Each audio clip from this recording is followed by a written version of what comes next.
Hi everyone, welcome back to my channel Shaily की दुनिया and this is शैली।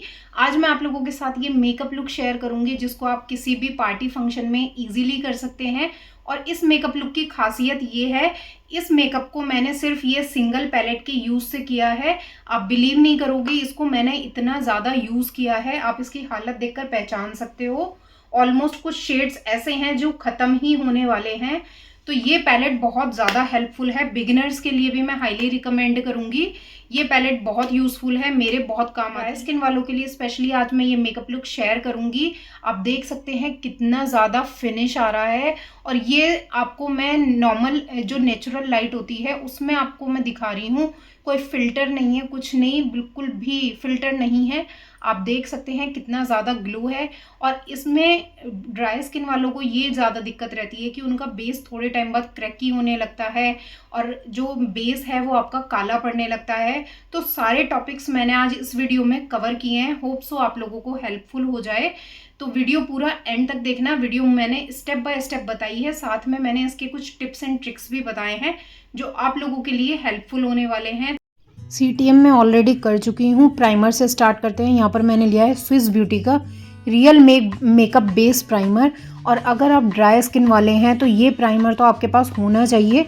Actually ये 2 in 1 काम करता है, साथ ही साथ आपको हाइड्रेशन भी देता है, प्राइमर का काम भी करता है। ग्लोइंग स्किन आप देखना, बिना किसी एक्स्ट्रा हाइलाइटर लगाए इसी से ही कितना ग्लो आ जाएगा। देन उसके बाद हमारा नेक्स्ट पॉइंट आता है। अब इसी पैलेट को यूज़ करके हम अपना सारा बेस तैयार करने वाले हैं। तो सबसे पहले मेरे को यहाँ पर ऑरेंज कैरेक्टर की नीड होती है। अगर आपके पास डार्क पिगमेंटेशन नहीं है, डार्क सर्कल्स की प्रॉब्लम नहीं है, तो आप ये वाला जो पार्ट होता है ये इसको स्किप कर सकते हैं। बट मुझे बहुत ज़्यादा एक्सेसिव पिगमेंटेशन है तो मुझे ये अराउंड द माउथ सभी को होता है, माउथ के कॉर्नर की साइड सभी को पिगमेंटेशन थोड़ी बहुत तो होती है। और अगर आपको थोड़ी सी पिगमेंटेशन है तो आप वहाँ पर पीच करेक्टर का यूज़ कर सकते हैं। और अगर आपको रेड पिंपल्स के निशान हैं, अगर पिंपल एक्ने के निशान हैं, वहाँ पर आप ग्रीन करेक्टर से उसको न्यूट्रलाइज कर सकते हैं। तो उसके बाद मैंने यहाँ पर इसको डैम ब्यूटी ब्लेंडर की हेल्प से इसको ब्लेंड कर लिया है। और फिर अपनी स्किन टोन से मैच करता हुआ कंसीलर मैं इसी पैलेट से लूँगी। जी हाँ, सभी चीज़ मैं बेस वगैरह सब कुछ इसी से बनाने वाली हूँ, जैसा कि मैंने आपको स्टार्टिंग में बता दिया है। और ये ध्यान रखना, जब भी अगर आप जो भी ड्राई स्किन वाले हैं तो जब भी आप अपना क्रीम प्रोडक्ट यूज़ करते हैं वहाँ आपको ज़रूरत पड़ती है कि उसको पहले मेल्ट डाउन करना है, आपको डायरेक्टली फेस पर अप्लाई नहीं करना है। यहाँ पर मैं आपको एक हैक शेयर करती हूँ। अगर आपको लगता है कि आपके कहीं पर भी ब्लेंड करने में क्रीज पड़ रही है तो वहाँ पर आप मेकअप फिक्सर अपने ब्यूटी ब्लेंडर पर स्प्रे कर लीजिए। उसके बाद अपने पूरे फेस पर उसको ब्लेंड कर लेना। देन उसके बाद मैंने यहाँ पर अपना बेस बनाना स्टार्ट किया था। 2 शेड ऑलरेडी मैं ऑलवेज मैं मिक्स करती हूँ, तो 2 शेड मैंने मिक्स करके यहाँ पर अपना फाउंडेशन का बेस बनाया है। और ये स्टिपलिंग ब्रश बहुत हेल्पफुल होता है। मैं यही सजेस्ट करूँगी आपको, जब भी फाउंडेशन लगाना हो तो ये स्टिपलिंग ब्रश से ही लगाना। इसको आई थिंक काबुकी ब्रश भी बोलते हैं, आप एक बार इंटरनेट पे चेक कर लेना। और उसके बाद मैं इसको ब्लेंड कर लूँगी अच्छे से। अगेन मैंने सेम मेथड वही यूज़ किया है। इसमें मैंने सेटिंग स्प्रे को स्प्रे कर लिया है ब्यूटी ब्लेंडर में, ताकि क्रीजेस कहीं भी ना पड़ें। और हमेशा ध्यान रखना, जब भी आप ब्यूटी ब्लेंडर से अपना बेस मेकअप तैयार करते हैं तो अपने हेयर लाइन के पास की जगह ना भूलें, नोज़ के जो कॉर्नर होते हैं वहाँ ना भूलें। छोटी छोटी टिप्स आपको ये याद रखनी है। देन उसके बाद मैं यहाँ पर ये ब्लश लगा रही हूँ। और इन सभी प्रोडक्ट के लिंक आपको डिस्क्रिप्शन बॉक्स में मिल जाएंगे। सारे प्रोडक्ट मैंने अमेज़ॉन से ख़रीदे हैं, क्योंकि अमेज़ॉन पर इस टाइम वार्डरोब रिफ्रेश सेल चल रही है और वो 4 जून तक होने वाली है। वहाँ पर आपको बहुत अच्छा डिस्काउंट मिल जाएगा, तो आप ले लेना। देन सेम पैलेट से मैंने यहाँ पर कॉन्टोरिंग की है। कॉन्टोरिंग, अगर देखिए आपको कॉन्टोरिंग के स्टेप्स पता होने चाहिए। अगर आप चीक्स पे कर रहे हैं या फिर जो डबल चिन है उसको आप कट कर रहे हैं तो आपको उसको कहाँ ब्लेंड करना है, तो वही चीज़ें वही टिप्स जो होती हैं, छोटी छोटी टिप्स, वो मैंने आपको सिखाई हैं। तो जब आप चिन वाला एरिया जो ब्लेंड करेंगे उसको नीचे की तरफ करना है।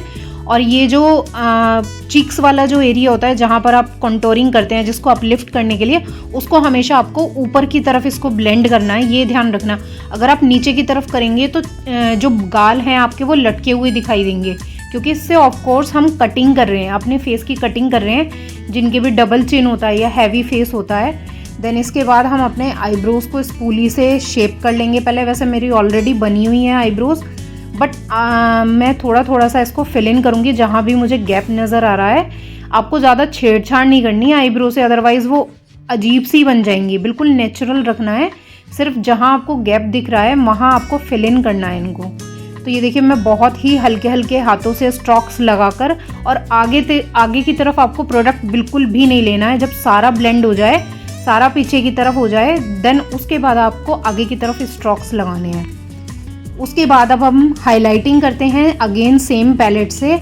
आईब्रोज़ को हमेशा मैं सजेस्ट करूँगी आईब्रोज़ की तरफ हाइलाइटिंग ज़रूर करना, ऊपर भी और नीचे भी, जैसे मैं आपको वीडियो में दिखा रही हूँ, आप ध्यान से देखना। इससे क्या होता है, आपने बहुत सारे मॉडल्स वगैरह को देखा होगा, उनकी जो आईब्रोज़ होती हैं वो अलग से हाईलाइट होती हैं। वो किस वजह से, जब हम अपना हाईलाइटिंग वाला पार्ट करते हैं तो उसको हम आईब्रोज़ को स्पेशली, ताकि जो भी एक्सेस निकला हुआ है वो सारा हमारा कवर हो जाए। देन इसके बाद हम अपने डैम ब्यूटी ब्लेंडर की हेल्प से अच्छे से इसको ब्लेंड कर लेंगे। आई होप आप लोगों को पता चल गया होगा कि आई का बेस कैसे बनाना है। फिर मैंने यहाँ पर अपने पाउडर से इसको सेट कर लिया था, वो क्लिप मेरे से मिस हो गई। देन मार्स का ये सील द डील वाला जो मेकअप फिक्सर है, ये काफ़ी अच्छा खासा है। मैं इसको काफ़ी टाइम से इसको यूज़ कर रही हूँ, बहुत अच्छा है, आप ले लेना। देन आई मेकअप की तरफ बढ़ते हैं। यहाँ पर मैं ब्राउन स्मोकी करूँगी। बहुत इजी आई मेकअप है ये, मतलब मैं हमेशा यही सजेस्ट करती हूँ। अगर आपको कुछ नहीं समझ में आ रहा, आप ये वाला आई मेकअप कर लो। सिंपली आपको एक रफली काजल आईलिड पर ड्रॉ करना है। देन उसके बाद सेम जो पेंसिल ब्रश होता है उसमें आपको ब्लैक कलर का आई शेडो लेना है और उसको अच्छे से स्मज करना है। देन उसके बाद आप एक ब्राउन शेड लीजिए, ब्राउन शेड को ओवर द लिड आपको पूरे पर स्प्रेड करना है, और फिर उसको जो हमारा ट्रांजिशन शेड होता है, जितने भी हार्श लाइंस हैं उनको हटा दीजिए, मतलब उनको अच्छे से ब्लेंड कर दीजिए। देन यहाँ पर मैं हाइलाइटिंग पोर्शन कर रही हूँ। आपको ज़्यादा नहीं दिखेगा क्योंकि मैंने ज़्यादा लगाया भी नहीं है, बिल्कुल नेचुरल सा। हमने जो हाइलाइटिंग प्राइमर लगाया था उसी से हमारा ग्लो बहुत अच्छा आ रहा है।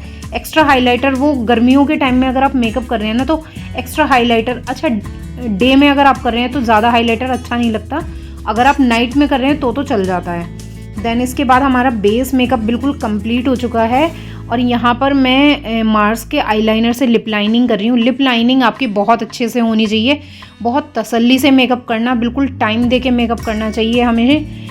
मतलब भाग दौड़ में अगर आप मेकअप करोगे तो आपका मेकअप बिगड़ सकता है, और छोटे छोटे स्टेप्स का आपको ध्यान रखना है। देखिए आप लिप लाइनिंग में कितने अच्छे तरीके से, बिल्कुल फाइन तरीके से कर रही हूँ। देन इसके बाद मैंने ये लिपस्टिक अप्लाई कर ली है। ये वाली लिपस्टिक मुझे थोड़ी सी कम जम रही थी, तो फिर मैंने इसके बाद जो मार्स की पॉप स्टार वाली लिपस्टिक है, आपने मेरे लिपस्टिक हॉल में देखा होगा, उसको मैंने अप्लाई किया। वो शेड मुझे बड़ा पसंद आता है, वो जो डार्क ब्राउन शेड्स होते हैं उनमें काउंट होगा।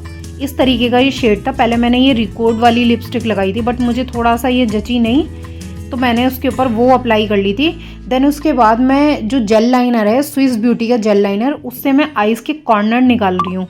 कॉर्नर क्यों निकाल रही हूँ, मुझे थोड़ा सा इसका कैटाई वाला लुक चाहिए था, बहुत हल्के हल्के, बिल्कुल फैलाना नहीं है। तो ये हैक वो लोग कर सकते हैं जिनकी भी छोटी आईज है ना, वो इस तरीके का हैक कर सकते हैं।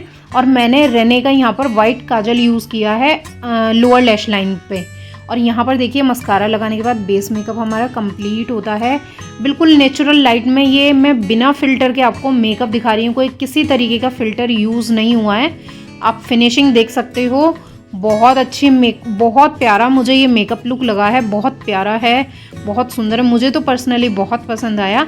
आपको कैसा लगा प्लीज़ कमेंट सेक्शन में ज़रूर बताना। मिलती हूँ आपसे नेक्स्ट वीडियो में। Till then bye bye.